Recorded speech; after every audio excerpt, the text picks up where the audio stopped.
Hi ಎಲ್ರಿಗೂ ನಮಸ್ಕಾರ. Welcome to my mini vlog. ಇವತ್ತು ಎದ್ದೇಳಷ್ಟರಲ್ಲಿ ಆಲ್ಮೋಸ್ಟ್ 8:45 ಆಗೋಗಿತ್ತು.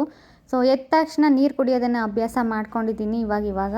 ಸೊ ಅಷ್ಟರಲ್ಲಿ ಅಪ್ಪಾಜಿ ಕೂಡ ತಿಂಡಿ ತೊಗೊಂಡು ಬಂದರು. ನಾವು ತುಂಬಾ ಲೇಟಾಗಿ ಎದ್ವಿ ಅಂತಲೇ ಹೇಳ್ಬೋದು. ಅಷ್ಟರಲ್ಲಿ ತಿಂಡಿ ಕೊಟ್ಬಿಟ್ಟು ಹೋದರು. ನಾನು ಕೂಡ ತಿಂಡಿ ಎಲ್ಲ ತಿಂದ್ಕೊಂಡು ಬೇಕ್ರಿ ಕಡೆ ಹೋಗೋಣ ಅಂತ ಹೇಳ್ಬಿಟ್ಟು ಹೋಗ್ತಾ ಇದ್ದೀನಿ. ನಾನು ಬೇಕ್ರಿಗೆ ಹೋಗೋ ಅಷ್ಟರಲ್ಲಿ ನಮ್ಮ ಮನೆಯವ್ರು ಕೂಡ ಪೂಜೆ ಮಾಡೋದಕ್ಕೆ ಅಂತ ಎಲ್ಲ ರೆಡಿ ಮಾಡ್ಕೋತಾ ಇದ್ರು. ನಾನು ಹೋದ್ಮೇಲೆ ಪೂಜೆ ಕೂಡ ಮುಗಿಸಿದ್ರು. ಸೊ ಈ ರೀತಿ ಪೂಜೆನ ಮಾಡ್ತಾರೆ ಡೈಲಿ.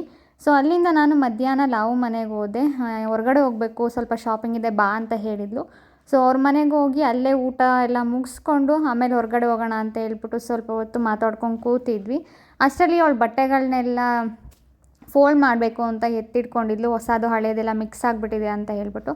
ಸೊ ಅದೆಲ್ಲ ಕೆಲಸನ ಮುಗಿಸ್ಕೊಂಡು ಫಸ್ಟು ವಿಶಾಲ್ ಮಾರ್ಟ್ಗೆ ಹೋಗೋಣ ಅಂತ ಹೇಳ್ಬಿಟ್ಟು ಕರ್ಕೊಂಡು ಹೋದ್ಲು. ಸೊ ವಿಶಾಲ್ ಮಾರ್ಟಲ್ಲಿ ಅವಳಿಗೆ ಏನೇನು ಬೇಕೆಲ್ಲ ತೊಗೊಂಡು ಶಾಪಿಂಗ್ ಎಲ್ಲ ಮುಗಿಸ್ಕೊಂಡು ಅಲ್ಲಿಂದ ಅವಳು ವೈಟ್ ಕ್ರಾಕ್ಸ್ ತೊಗೋಬೇಕು ಅಂತ ಅಂದ್ಕೊಂಡಿದ್ಲು. ನಾನು ಆಲ್ರೆಡಿ ತೊಗೊಂಡಿದ್ದೆ, ಬಟ್ ಅವಳು ಬೇಕು ಇವಾಗ ಅಂತ ಹೇಳ್ಬಿಟ್ಟು ತೊಗೋಬೇಕು ಅಂತ ಹೇಳಿ ತೊಗೋತಾ ಇದ್ದಾಳೆ. ಸೊ ಫೈನಲಿ ಅವಳು ಕಾಲು ಸೈಜಿಗೆ ಕ್ರಾಕ್ಸ್ ಸಿಕ್ತು. ಸೊ ಅಲ್ಲಿಂದ ಮನೆಗೆ ಹೋಗ್ತಾ ಏನಾದರೂ ತಿನ್ಕೊಂಡು ಹೋಗೋಣ ಹಸುವಾಗಿದೆ ಅಂತ ಹೇಳ್ಬಿಟ್ಟು ಟಿಕ್ಕಿ ಪೂರಿನ ತೊಗೊಂಡ್ವಿ.